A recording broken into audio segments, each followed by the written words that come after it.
Hello and welcome. I'm Maurice Cormier. And I'm Dylan Cardoni.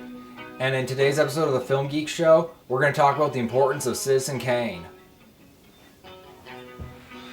Right here is a guest of mine, a old school movie fanatic. Goes Dylan. We're going to talk with Citizen Kane. So tell us a little bit about the film. The film is basically about the story of Charles Foster Kane, played by Orson Welles, at the time for which he became not a very good, successful film director during his time, but after when this movie came out, it became a big, huge box office failure, but the story plot itself became a huge success later on during his career. Now, what makes this film interesting is that it's one of the earliest, not just the film noir, but it's now become a cult classic, as well as taking non-linear story techniques for the editor, because there's two stories going back and forth, one in the present, one going back. It doesn't go like beginning, middle, and end. It kind of goes back and forth, but in an orderly fashion. And it also influenced the idea of panning shots, fade-ins, bird's eye view shots, for shots, like still shots, close-ups, any kind of type of shots that Orson Welles was trying to actually do.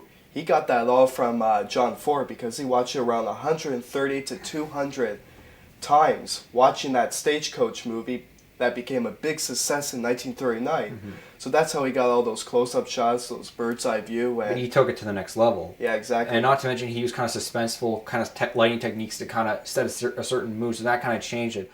The nomination for Citizen Kane, right? First came, everybody started booing because a lot of people thought that it was actually a terrible movie. I think they didn't understand it. It was a film that wasn't necessarily ahead of its time, but it was right for its time. It's just people weren't ready. They weren't ready for this change. Like now, when we see new technology, we embrace it. Back then, back then, people feared this kind of, like, they were like, I don't know what to make of it. And in a way, without, like, it changed editing, because now we got fade in, fade out, we got, like, establishing shots and everything. Now films don't look still. They actually put techniques to tell it, or to give a certain view, to create a certain emotion. And that should be important.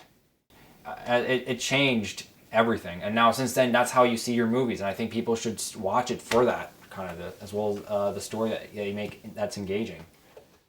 So to wrap this up, do you agree or disagree? Is Citizen Kane still an important film, or do you think that it hasn't aged well? Comment on it on our Facebook page and our soon to Google chat. I'm Maurice Cormier. I'm Dylan Cardoni. And this is the Film Geeks Show.